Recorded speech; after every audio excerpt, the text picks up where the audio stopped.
En Capital Radio, Atalayar. Las claves del mundo en tus manos. Con Víctor Arribas.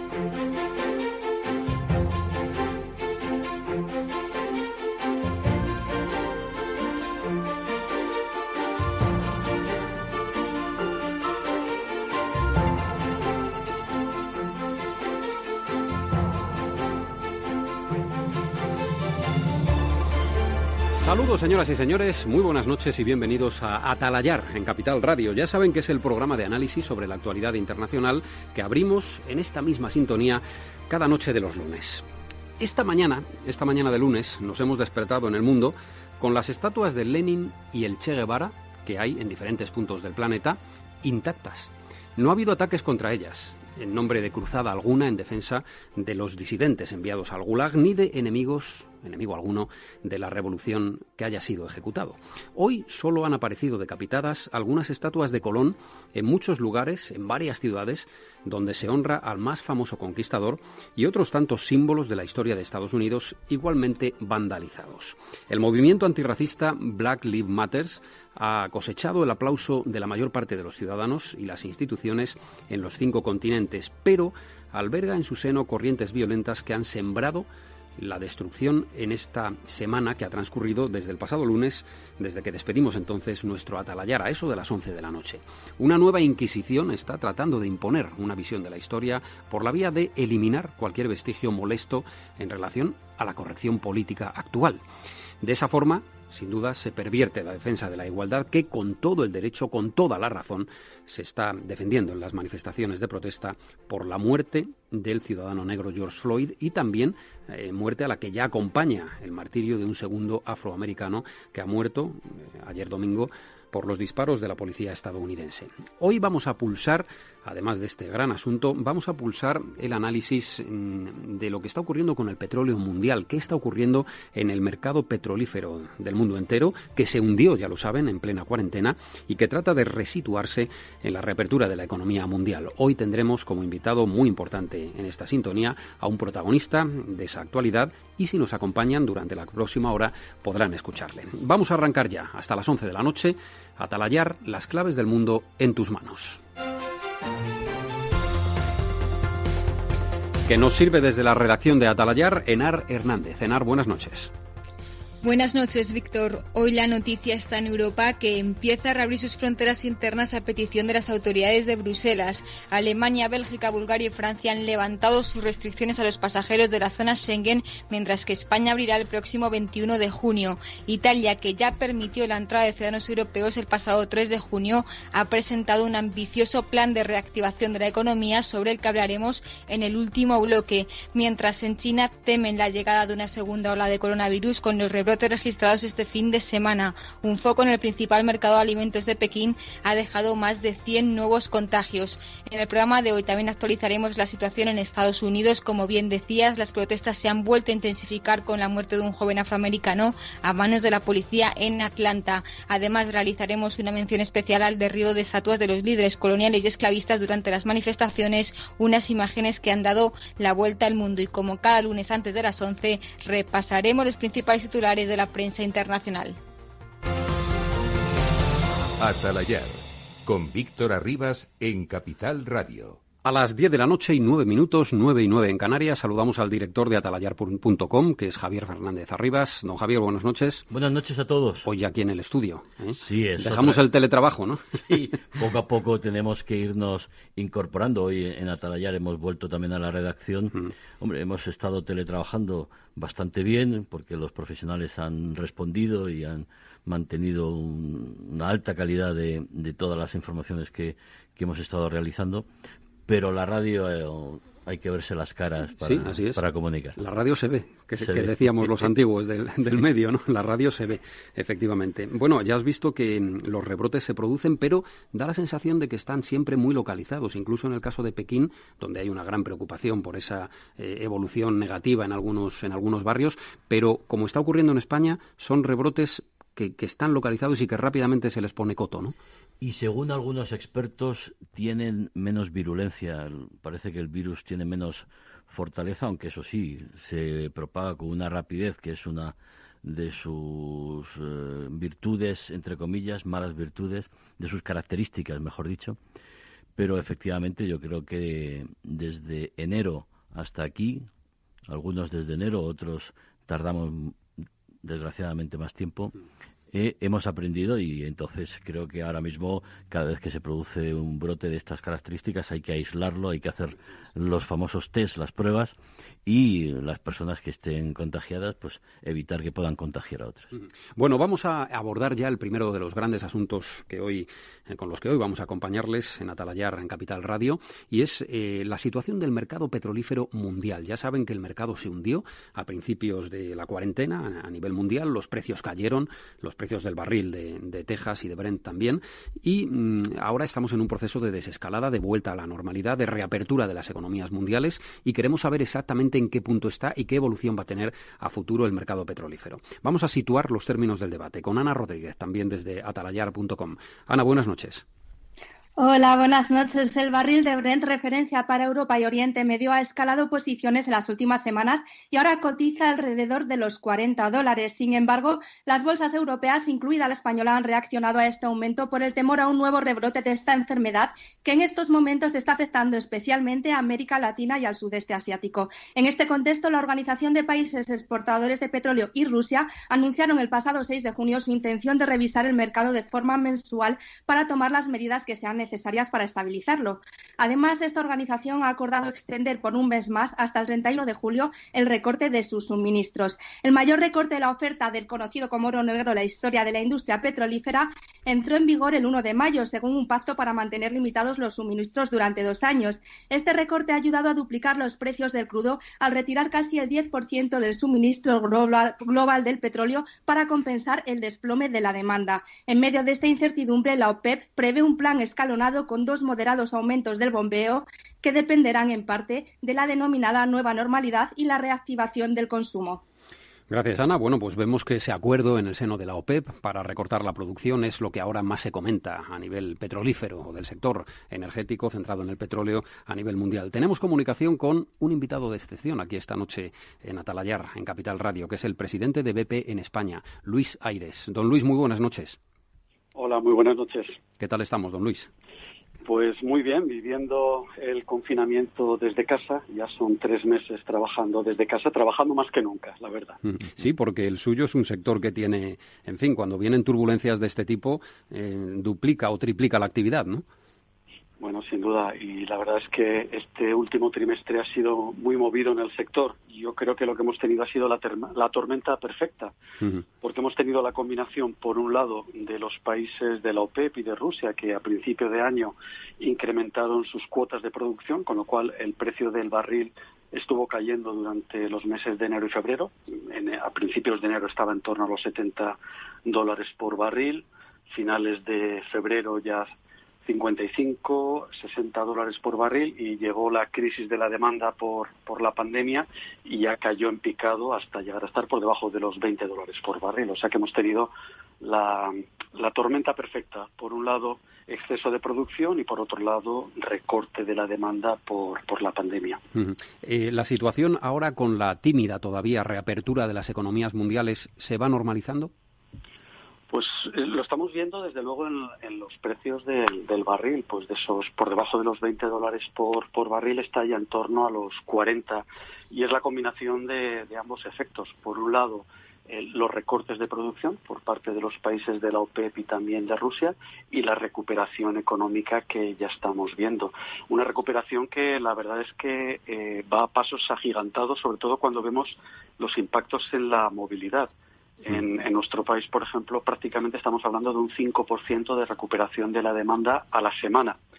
Si bien es cierto que partimos de una base muy baja. En el mes de abril, la primera quincena, habíamos perdido un 80% de la demanda. Es decir, estábamos vendiendo un 20% de lo que vendíamos el año pasado. Ese 20% se está recuperando prácticamente un 5% semanal conforme pues las restricciones a la movilidad pues se van levantando y la actividad económica pues va volviendo, se va reactivando la economía. Un 5% de recuperación de la demanda semanal. Ese es un dato que, bueno, pues a lo mejor no sé si los expertos lo consideran, don Luis, importante o es demasiado tímido todavía, pero sí demuestra que la demanda se había hundido, se había caído absolutamente y que poquito a poco se va recuperando. Pero ese era el factor determinante de lo que ocurrió en el mercado petrolífero mundial en esas primeras semanas de marzo o abril. ¿Es lo que condicionaba ese hundimiento o ha habido otros? No, es la combinación, como decía, de la oferta y de la demanda. Es decir, de un exceso de oferta por parte de los países de la OPEP que estaban probablemente intentando empujar a los competidores de Estados Unidos, aquellas compañías que se dedican a extraer petróleo a través del fracking, les estaban empujando con un precio del barril muy en línea con los costes de exploración del fracking en Estados Unidos, del no convencional, y la llegada de la crisis de la pandemia pues lo que hizo fue desplomarse literalmente los precios del crudo a unos niveles que los primeros que perdían yo creo que eran los países de la OPEP y de Rusia. De ahí ese reajuste en las producciones para que los precios vuelvan a una senda más normal, que probablemente estén entre los 30 los 50 dólares por barril. Quizás esa sea la banda que podemos esperar en los próximos meses. ¿Y qué ocurriría? Es la pregunta que todos nos hacemos para todos los sectores de la actividad mundial. ¿Qué ocurriría si hay un rebrote importante de la pandemia? ¿Esto el sector petrolífero lo descuenta ya o provocaría situaciones parecidas a las que hemos visto en marzo? Va a depender mucho de la forma que tengan los distintos países de afrontar un posible rebrote. Es decir, medidas que restrinjan la movilidad, como la que hemos vivido en España en los últimos 3 meses, sin duda tiene un efecto inmediato en lo que sería la demanda de energía. En un escenario en el cual se restringiese tremendamente la movilidad, entonces esos escenarios sí que podrían tener un impacto enorme en la demanda de productos energéticos. Por el contrario, si son rebotes que se puedan sostener pues a través de test, a través del sistema médico, a través de la distancia social, pero están dentro de un control y no tienen un impacto en cuanto a la movilidad, posiblemente el efecto sobre la demanda de productos petrolíferos y de energía en general no sería tan grande. Eso es lo que estábamos comentando precisamente hace un momento, que parece que está habiendo rebrotes, pero siempre muy localizados y que siempre permiten a las autoridades sanitarias, allá donde se producen, en China los hemos visto, en Irán, hemos visto también en Italia algún rebrote y en España de carácter muy local, pero se están produciendo y sí permite a las autoridades sanitarias y a los gobiernos confinar a la población afectada solo en ese núcleo, pero que no se convierta en un rebrote a nivel global o nacional. Bueno, hablando de globalización, aquí está Javier Fernández Arribas, que es un experto en relaciones internacionales y también quiere preguntarle algo, don Luis. Señor Aires, buenas noches. Muy buenas noches, Javier. ¿Usted considera que los combustibles fósiles van a morir, su consumo va a morir de aquí a 20 años? ¿O lo que hay que hacer es que, por ejemplo, los automóviles que contaminan, pues contaminen muchísimo menos, como es lo que ocurre en la actualidad? Pues va a ser seguramente una combinación de todo eso y de algo más. Es decir, lo más probable es que debido a la eficiencia de los motores de combustión interna, pues cada vez esos motores de combustión interna van a demandar menos combustibles líquidos. Pero es que esos combustibles líquidos tendrán una huella de carbono menor. Todas las empresas del sector estamos en estos momentos invirtiendo en tecnologías que nos permitan reducir las emisiones de nuestras fábricas, pero también reducir el contenido de carbono de los productos que estamos produciendo. Es decir, combustibles líquidos continuarán demandándose dentro de 20 años, pero serán combustibles líquidos que van a tener una huella de carbono menor. Pero el tercer factor, que usted no ha comentado, pero que también creo que va a jugar un papel importante en el futuro, es que hay otras tecnologías que van a ir compitiendo con el motor de combustión interna y que van a producir una cierta sustitución de los motores de combustión interna por otro tipo de tecnologías, como podrían ser los vehículos eléctricos, que en estos momentos todavía representan un porcentaje muy pequeño de las ventas de automóviles en nuestro país. Probablemente también como consecuencia de la pandemia tardarán un tiempo en reactivarse las ventas de este tipo de vehículos, pero sin duda conforme se vaya desarrollando esta tecnología y los costes vayan cada vez reduciéndose de los vehículos eléctricos, las baterías tengan mayor duración, sin duda va a ir creciendo la demanda de vehículos eléctricos, que también harán que la demanda de combustibles líquidos vaya cayendo. Entonces, dentro de 20 años se seguirán demandando combustibles líquidos, pero sin duda serán cantidades inferiores a las que se demandan hoy en día. ¿Y le da usted alguna opción, por ejemplo, al hidrógeno o al gas?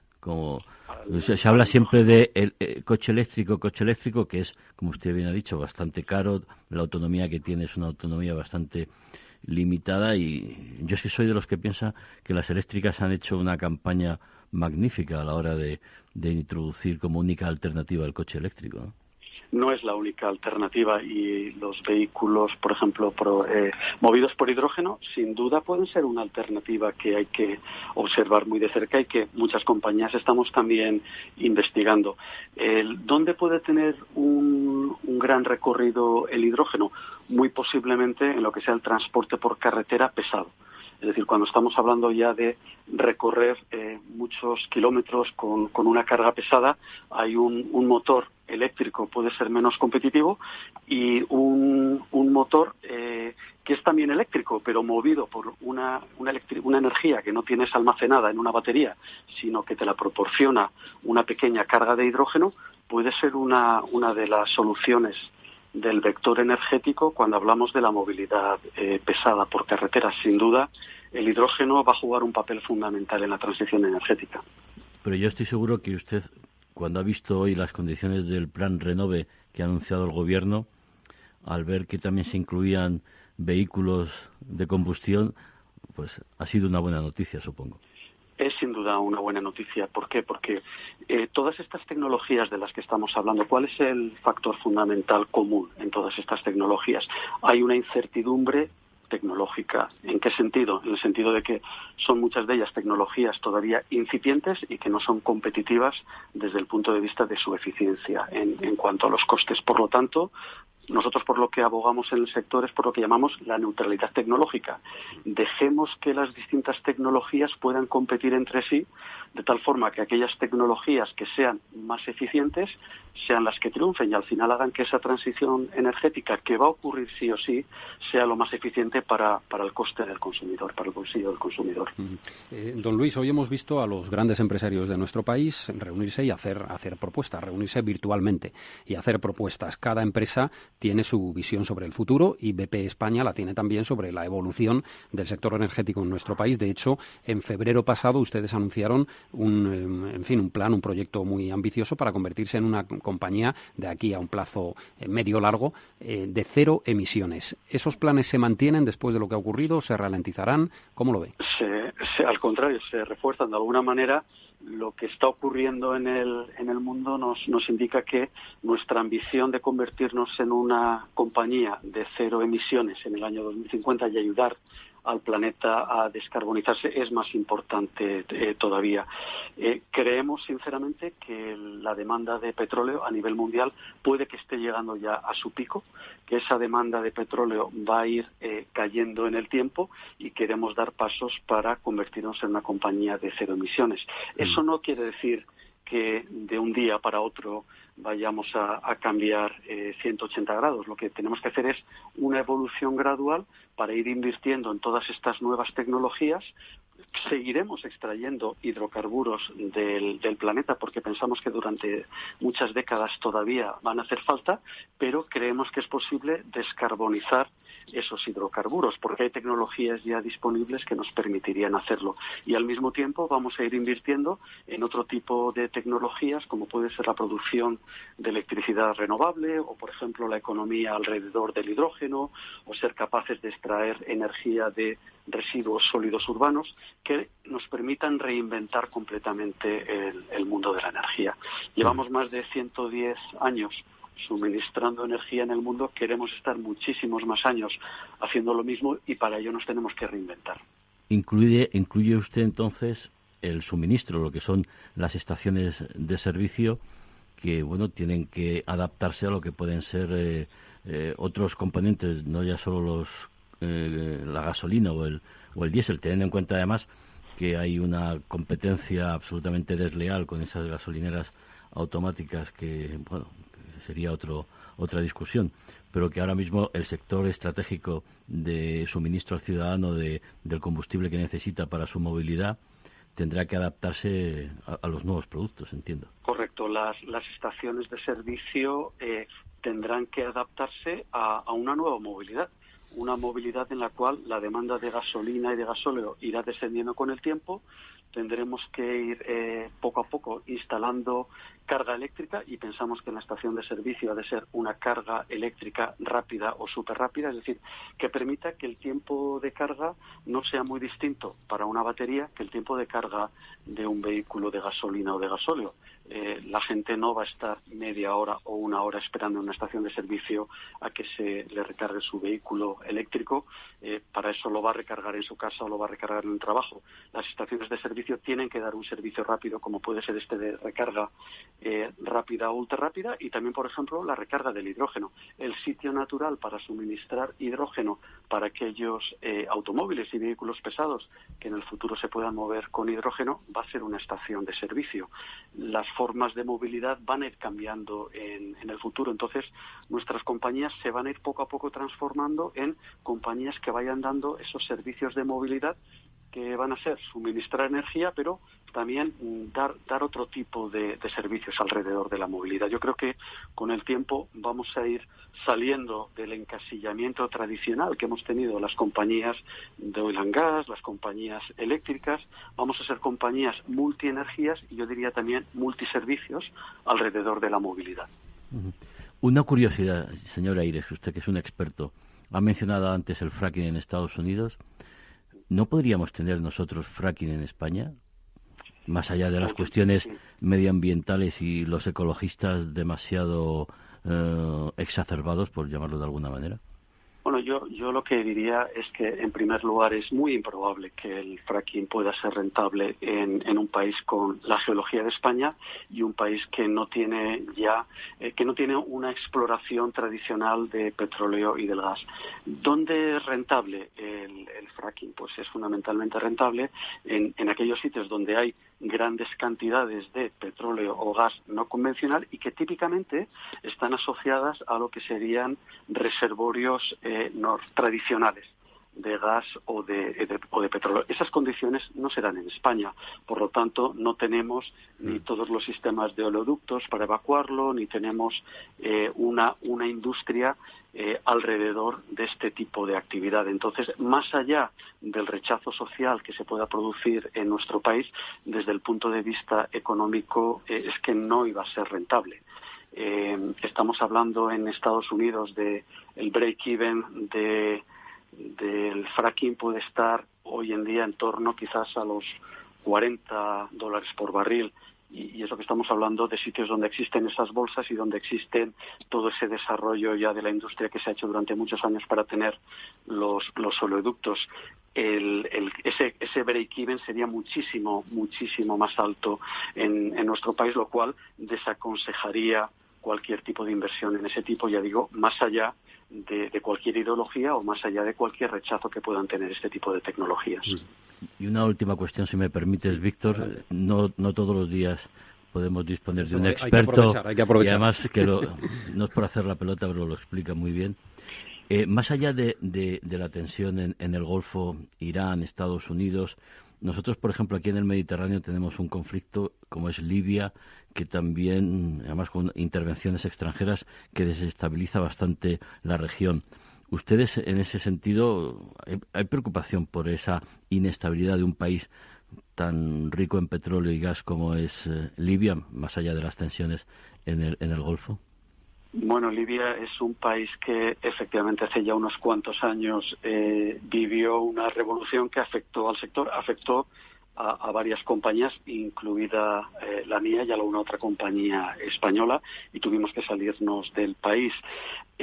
Quizás yo creo que los impactos que puede tener un conflicto o una falta de estabilidad en Libia o en alguno de estos países, en estos momentos está muy minimizado por el hecho de que hay un exceso de producción de petróleo. Es decir, hay reservas de petróleo en estos momentos conocidas que son más del doble de la demanda de petróleo que va a haber de aquí al año 2050. Y con el desarrollo de tecnología va a ser más de 3 veces la demanda esperada. Es decir, no estamos en un entorno en el cual hemos de tener miedo a que nos vayamos a quedar sin petróleo o sin gas. Al contrario, las cantidades de petróleo y de gas que hay son tan enormes. El desarrollo tecnológico ha sido tan rápido en los últimos años con nuevas tecnologías que el riesgo de desabastecimiento por un conflicto en un determinado país realmente no está. Lo que puede tener es un efecto puntual sobre el precio del gas o sobre el precio del petróleo hasta que otros países compensen la falta de estabilidad en ese mercado en concreto. Pero yo diría que el paradigma en el que vivimos durante muchos años, de se va a acabar el petróleo, se va a acabar el gas, hace ya tiempo que ha cambiado. Estamos en un momento en el cual no se va a utilizar todo el petróleo, no se va a utilizar todo el gas que hay bajo el subsuelo. Pues ahí lo dejamos, don Luis. Gracias por habernos atendido esta noche de lunes aquí en Atalayar, Capital Radio. Nos quedamos con el concepto de las compañías multienergía para el futuro del sector energético en nuestro país. Un placer, Javier y Víctor. Un abrazo, don Luis. Buenas noches. Un abrazo. Hasta luego.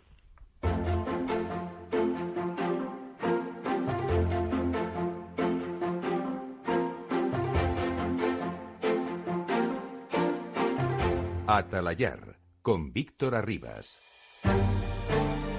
A las 10 de la noche, 31 minutos, son las 9:31 en Canarias. Vamos a abordar el asunto de la oleada de violencia que parecía haber remitido la semana anterior, pero ha vuelto en este caso a manifestarse, en las manifestaciones antirracistas, a manifestarse contra los elementos monumentales, contra los monumentos en algunas capitales europeas y también, por supuesto, en Estados Unidos, donde ha surgido este movimiento de defensa antirracista o de lucha contra el racismo. Enar Hernández nos va a resumir lo que ha ocurrido en los últimos 7 días. Adelante, Enar.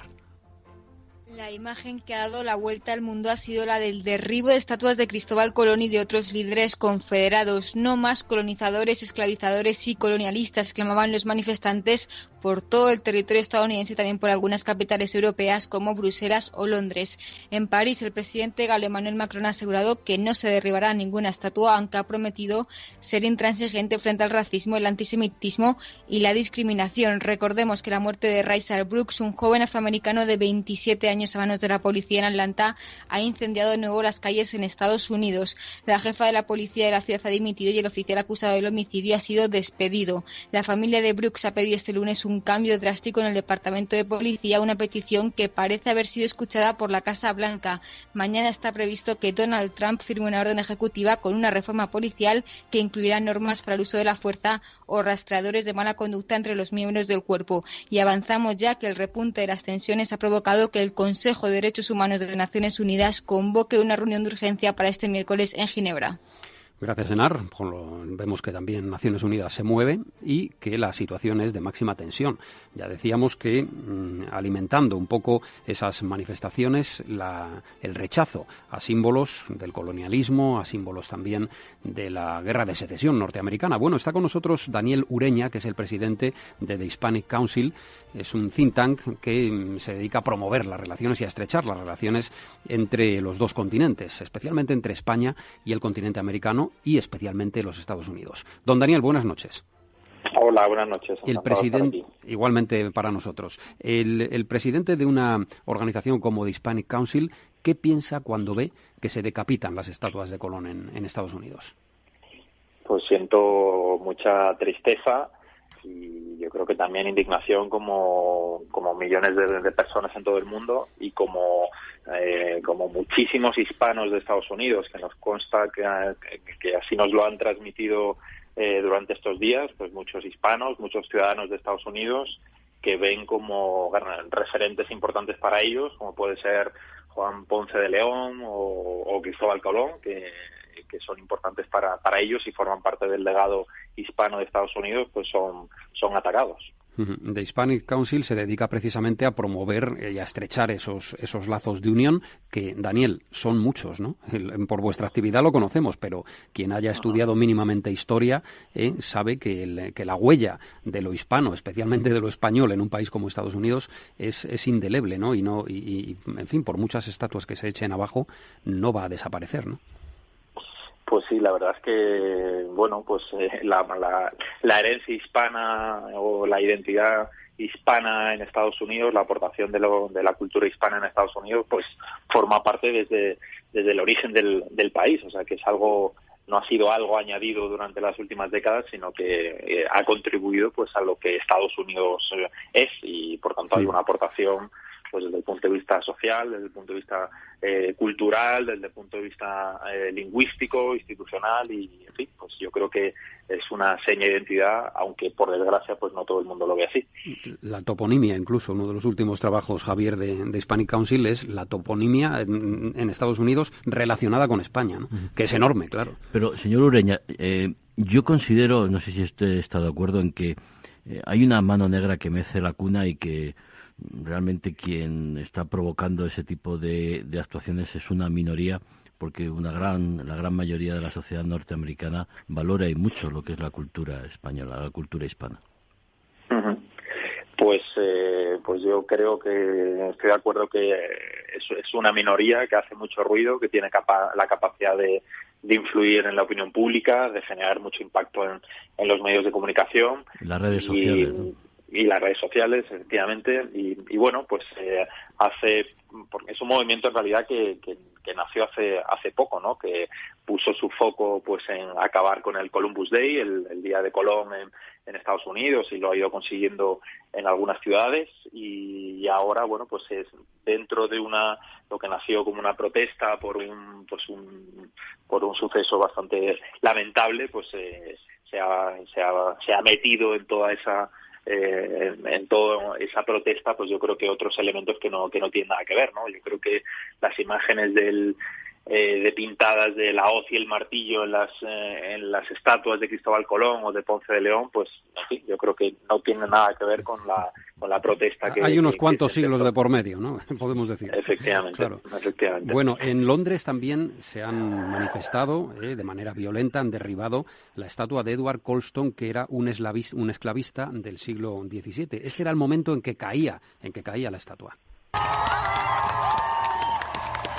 Eran cientos de personas los que estaban alrededor del monumento, se lanzan las cuerdas, todos están ávidos porque la estatua caiga, y al final, efectivamente, la estatua cae con un estruendoso aplauso. Javier, yo no sé si esto es comprensible o, en fin, pero, hasta en Londres ha ocurrido. Sí, pero tú lo has cuantificado, son unos cuantos. O sea, a mí me preocuparía si alrededor de esa estatua hubiera quizá, ¿no? 10, 15, 20.000 personas, ¿no? O sea, que una ciudad como Londres, que tiene los millones de habitantes pero que tiene... la estatua se fue abajo, ¿eh? Sí, pero lo decía antes bien el señor Ureña, o sea, ahora mismo tú tienes la capacidad de hacer mucho ruido, aunque seas pocos, utilizando unas herramientas como son las redes sociales, que tienen bastante difusión, y luego además quizá los medios de comunicación tradicionales, sobre todo las televisiones, desde mi humilde punto de vista, están demasiado atentas a lo que ocurre en las redes sociales y hace noticia de algo que hace muy poco tiempo no tendría categoría de noticia, y de eso se valen, pero efectivamente sí, es preocupante, y yo pienso que quizá España y los países del área hispana deberían reaccionar además con orgullo e intentar hacer una campaña con todos los medios posibles para fortalecer lo hispano en el mundo en general, pero en Estados Unidos. Así es. Bueno, gracias a Dios tenemos gente como Daniel, que se dedica a ello, y también como María Saavedra, a la que ya saludamos. María, buenas noches. Hola, ¿qué tal? Buenas noches. Ella es investigadora, historiadora de Hispanic Council, y ha liderado el equipo que ha elaborado un informe con 5 claves, María, para reivindicar el legado de Cristóbal Colón en Estados Unidos. Resúmelas así rápidamente. Yo me gustaría, en primer lugar, decir que la sensibilidad de todos aquellos que están moviendo ahora para protestar por un hecho que ha sido objetivamente tremendamente injusto. Yo vi las imágenes de la muerte de George Floyd y es estremecedor, pero me gustaría decir que Primero, no tiene absolutamente nada que ver esa situación con lo que está pasando con Cristóbal Colón. Y desgraciadamente yo voy más allá. Estados Unidos, es verdad que hay unos cuantos que están promoviendo esas movilizaciones muy violentas, porque al final se responde a la violencia con más violencia, se responde al racismo con mucho más racismo. Pero mi preocupación está en España. En España están saliendo, entre ayer y hoy, han salido voces diciendo que tendremos que revisar nuestras estatuas de Colón también. Sí, en concreto ¿no? ha sido Entonces, Adelante Andalucía, Teresa Rodríguez, que ha pedido hoy que se retiren las estatuas de exactamente. Colón. Y la alcaldesa de Barcelona no ha pedido la retirada, ni ha propuesto la retirada de la estatua de Colón enorme de Barcelona, pero sí ha dicho que colocará una placa explicativa crítica. Que en fin, veremos hacia dónde va la crítica. Ha dicho que va a contextualizar y realmente si contextualizamos lo que vemos es que tenemos a un navegante al servicio de la corona española que por primera vez en la historia consigue salir del continente europeo, atravesar el Atlántico, llegar a América y volver. Y ese es el motivo por el que se levanta una estatua a Colón y cientos de estatuas a Colón, porque la gesta náutica que realizó Cristóbal Colón no tiene parangón a lo largo de la historia, ¿no? Entonces, eso por una parte, creo que lo tenemos que tener muy en cuenta. Y luego tenemos que también tener muy en cuenta algo que parece que se ha convertido como en el mantra de algunas personas, de algunas ideologías, de algunos incluso partidos políticos, desgraciadamente, que es en América España hizo un genocidio. Bueno, pues yo, pese a lo que digan, sigo argumentando que no hubo un genocidio. O sea, ese Colón genocida no existió. Colón fue un gran navegante como gobernante de la isla española, que es lo que le tocó. Es cierto que no fue buen gobernante, pero España precisamente lo que hace es un avance sobre lo que en ese momento había. O sea, sociedades esclavistas eran todas. Es que la esclavitud desaparece, al menos en Occidente, porque hay sitios donde todavía existe, en el siglo XIX. Es decir, todas las sociedades son esclavistas. Y precisamente lo que hace España es que cuando llega a América Cristóbal Colón, la reina Isabel y después todos sus sucesores en el trono de España, lo que dicen es, esto es un territorio a incorporar a la monarquía española y por lo tanto sus habitantes que también son incorporados van a ser súbditos libres de la corona, primero de Castilla y luego de España. Luego el genocidio no existe y desgraciadamente estamos viendo cómo muchos políticos se empeñan en hablar de ese genocidio dándolo por hecho. Y sin embargo lo que tenemos en España, que no tiene ningún tipo de colonización, ni la americana, ni la anglosajona del norte de América, ni la de otros países europeos en el siglo XIX, es que se crean unas leyes específicas para aquellos súbditos que son considerados más vulnerables. Esto no lo entiende nadie. O sea, nosotros hoy tenemos la Declaración de Derechos Humanos del 48, que podremos cumplir o no, pero tenemos sistematizados los derechos humanos y sabemos que hay una referencia. Bueno, pues en la España del siglo XVI, por primera vez en la historia, se crean una serie de leyes que protegen al súbdito americano. Es más, un delito cometido por un español, el mismo delito, era más castigado al español que al indígena. Existe una figura que es la del protector de indios. Eso no se ha visto en ninguna otra colonización. El protector de indios tenía la obligación de velar porque se evitaran los abusos de los indios. Y en este sentido yo quiero insistir en que las leyes de Indias, que eran unas leyes absolutamente protectoras de las poblaciones indígenas, que ciertamente a veces no se cumplían, como hoy hay leyes que no se cumplen, pero al menos lo que nos está diciendo es que estamos ante un Estado tremendamente garantista de los derechos humanos. Nadie ha escrito unas leyes como las que promulgó España en 1512, que es todo una reglamentación laboral para los indios, diciendo las horas que pueden trabajar, que las embarazadas no tienen que trabajar, que hay que dar un tiempo de descanso, etcétera, etcétera. Eso en el siglo XVI es un avance. María, entonces, sí, perdón. Y si me permite, en el ámbito social de los ciudadanos de a pie, el mestizaje es algo fundamental. En España, más allá de lo que fue la evangelización, etcétera, etcétera, lo que hubo fue una mezcla de los españoles con los indios, porque usted ha mencionado otro tipo de colonialismo, el francés o el inglés en Asia o en África, donde no se casaban con las señoras del lugar. Sin embargo, los españoles sí nos casábamos con las señoras de América, ¿no? Y hicimos el mestizaje. Por ley. O sea, la reina Isabel, hay un momento en que dice, cásense los españoles con indígenas, precisamente para evitar los abusos sobre las poblaciones indígenas, sobre las mujeres indígenas, y para evitar la promiscuidad. Y esto no es, porque a veces también se dice, bueno, pues aquello fue una excusa, la evangelización, no fue una excusa en absoluto, porque precisamente si hoy vemos la radiografía, biológica o antropológica de la América hispana no tiene, precisamente lo que predomina, como usted decía, es el mestizaje, y eso no lo hay en ninguno de los otros países que han sido colonizados. Vamos a ver cómo se plantean el tema de la destrucción de símbolos y de monumentos relacionados con el colonialismo, con cualquier otro efecto histórico. ¿Cómo se lo plantean en Francia? Estas declaraciones las hacía ayer el presidente Emmanuel Macron en su intervención, en su discurso a la nación por televisión. La República no borrará ningún rastro ni nombre de su historia. No olvidará ninguna de sus obras. No desmontará ninguna estatua.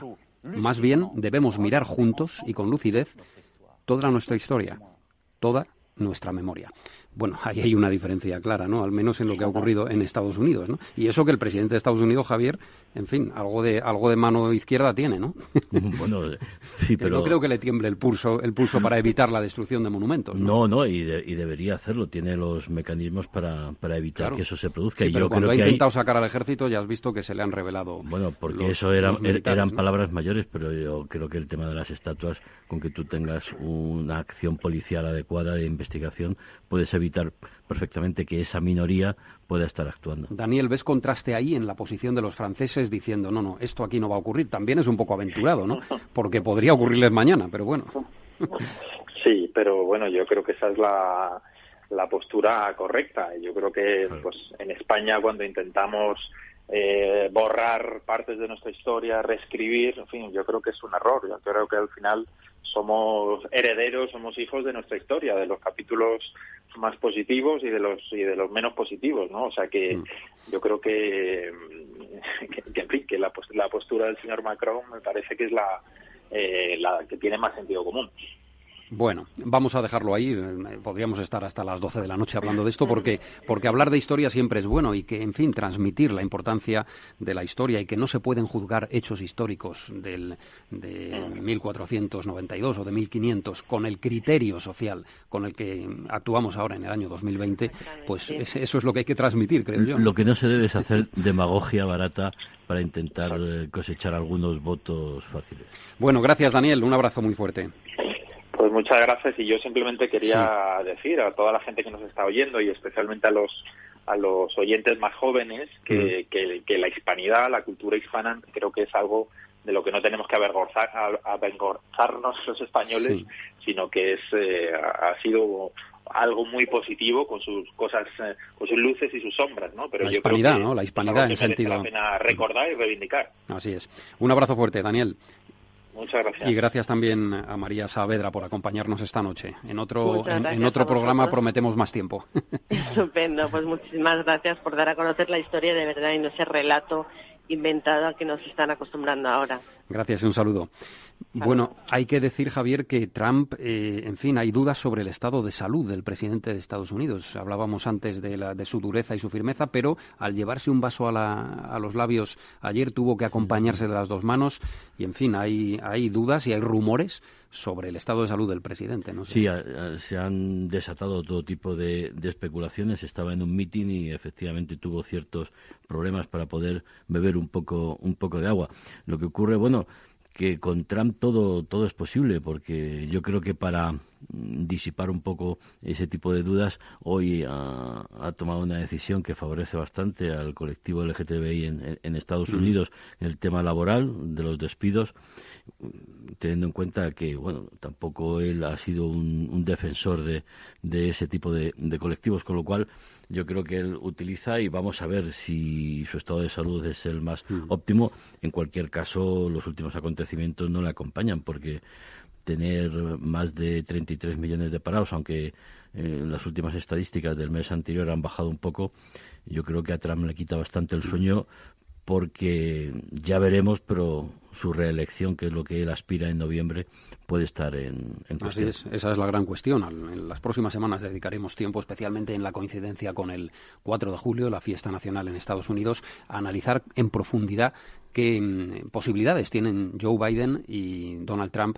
en la carrera electoral que culmina el próximo día 3 de noviembre. Hay que decir que Trump ha cumplido, creo que hoy, cumplía 74 años. Así que, en fin, las dudas sobre su estado de salud han venido acompañadas de su propia onomástica. Esto que van a escuchar ocurría hace muy pocos días en la Torre Eiffel, en París.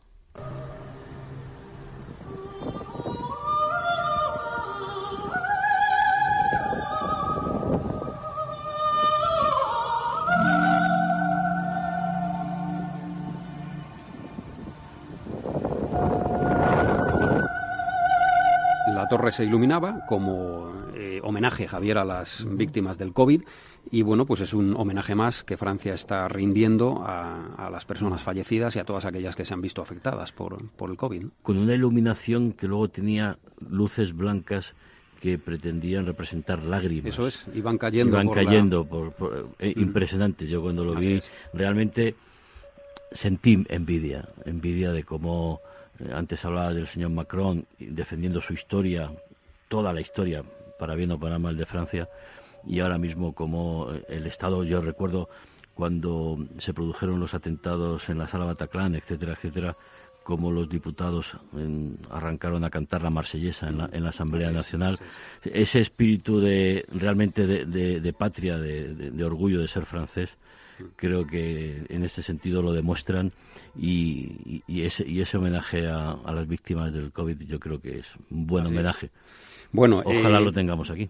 Esto ocurre en Francia, pero vamos a detenernos en lo que está ocurriendo en Italia, que ha sido la zona cero, podríamos decir, el epicentro de la pandemia, sobre todo en sus primeras semanas. Allí se ha presentado un plan de relanzamiento de la economía, un plan de reconstrucción económica. Se le denomina el Plan Colau, porque lo ha elaborado Vittorio Colau, que es un empresario muy conocido en Italia, y que presenta 102 medidas para sacar al país de la crisis económica provocada por la crisis sanitaria monumental que ha sufrido nuestro vecino italiano. Está con nosotros Pablo Martín de Santaolalla. Pablo, buenas noches. Hola, ¿qué tal? Buenas noches. Profesor universitario, tantas cosas, conferenciante y también colaborador de atalayar.com. Pablo, ¿cómo ves este plan Colau? En fin, y si ves, dinos también si ves semejanzas o diferencias con la comisión de reconstrucción que se ha creado en España, en el Congreso.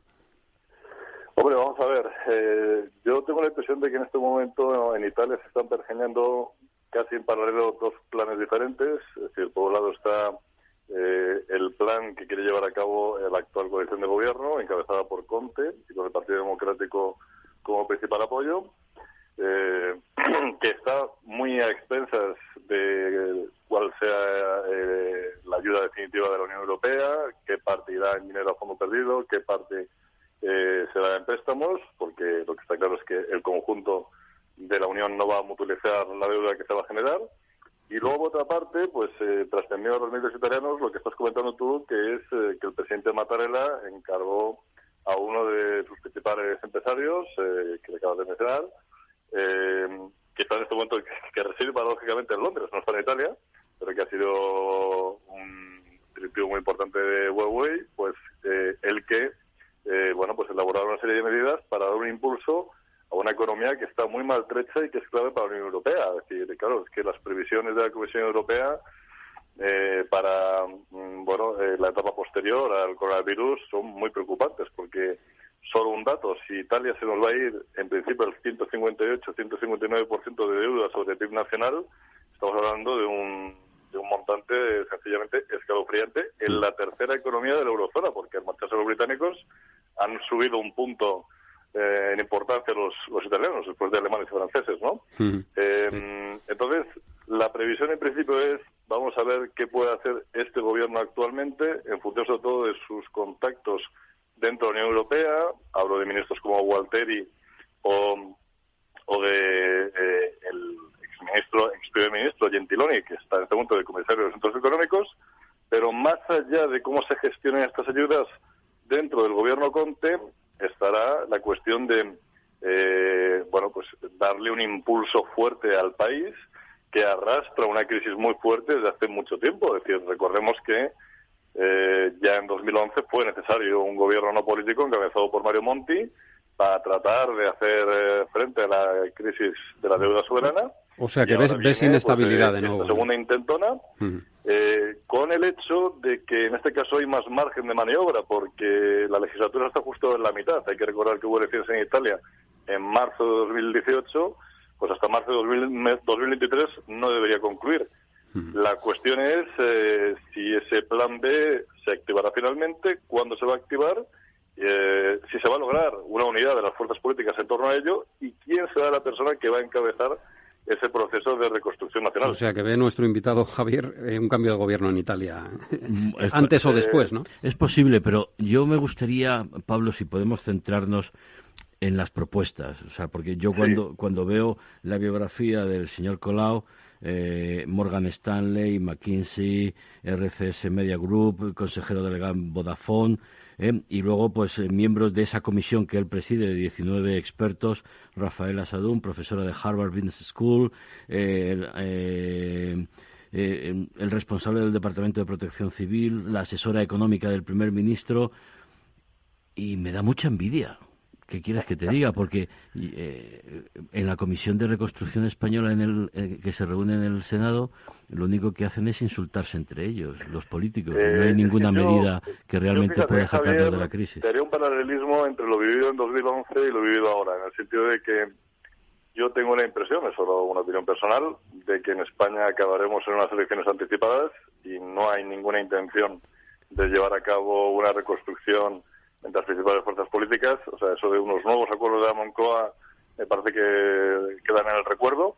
Mientras que en el caso de Italia, claro, es que hay un elemento muy importante que nos diferencia de ellos, y es el hecho de que en su sistema político el presidente de la República es quien decide cuándo se disuelve el Parlamento y se convocan elecciones, y también a quién encarga formar gobierno. Entonces, claro, queda diferencia respecto a España, que como sabemos es el presidente del gobierno, es decir, el jefe de gobierno y no el jefe del Estado, quien decide cuándo se produce esa disolución del Parlamento, ¿no? Claro. Porque tampoco nos engañemos, es decir, la unidad nacional italiana es débil también, no es solo un problema de España, en Italia también pasa mucho, ¿no? Es un país muy fragmentado, con un claro enfrentamiento entre la Italia septentrional y la Italia meridional, que viene de hace mucho tiempo. Y entonces, respecto a esas propuestas concretas, el problema es que los males hace mucho tiempo que están detectados. Otra cuestión es cómo enderezarlo. Es decir, entre ellos, lo más importante, una lucha muy decidida contra el fraude fiscal, que está muy extendido en Italia, sobre todo en la Italia meridional. Se trabaja muchísimo en B. Y, claro, es decir, eso lleva a un PIB que no se corresponde con términos reales. Otro problema que se ha agravado con el paso del tiempo ha sido cómo se ha extendido la mafia por el conjunto del país. Históricamente en Italia teníamos una mafia en Sicilia, que era Cosa Nostra, otra en Calabria, que es la 'Ndrangheta, y otra en Nápoles, que es la Camorra, pero es que ahora hay mafia en Roma mismo, Roma mafia capital, e incluso ha llegado a alcanzar el norte del país. También se quiere mejorar ampliamente el tema de la productividad. En ese sentido, hay dos cuestiones muy importantes. La primera es el marco laboral. Brevemente, Pablo, que se nos come el tiempo. Brevemente. Sí, muy brevemente. Recordar que la reforma que hizo Matteo Renzi en diciembre de 2014, el llamado Jobs Act, fue un punto de inflexión en cuanto a modernizar el mercado laboral, pero hay que dar una nueva vuelta de tuerca a ese asunto. Y luego, otro tema que habrá que abordar es la cuestión de las pensiones. La ley Fornero del año 2011, que el anterior gobierno decidió modificar, hay que volver a retomarlo porque en Italia, es decir, la población está muy envejecida, cobra unas pensiones muy elevadas y es insostenible de cara al gasto público. Bueno, lo tenemos que dejar ahí, Pablo. Te vamos a invitar un día pronto, en las próximas semanas, a que vengas al estudio. Encantado, cuando queráis abordamos, porque son muchas las propuestas que tiene esa comisión. Y lo comparamos con las españolas. Creo que al final se van a tener muy en cuenta, por lo menos por el presidente de la República, que es quien tiene la última palabra en todo esto. Muy bien, gracias, Pablo. Un saludo. Pablo. Gracias, un saludo. Hasta luego. La familia, Pablo. Eso no sé si lo ha cogido.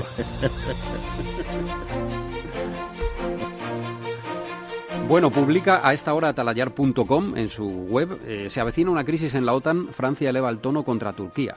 Además, Turquía es protagonista también en la siguiente noticia. Bombardea posiciones kurdas en el norte de Irak. Y Túnez rechaza recurrir a la deuda externa para superar los problemas financieros.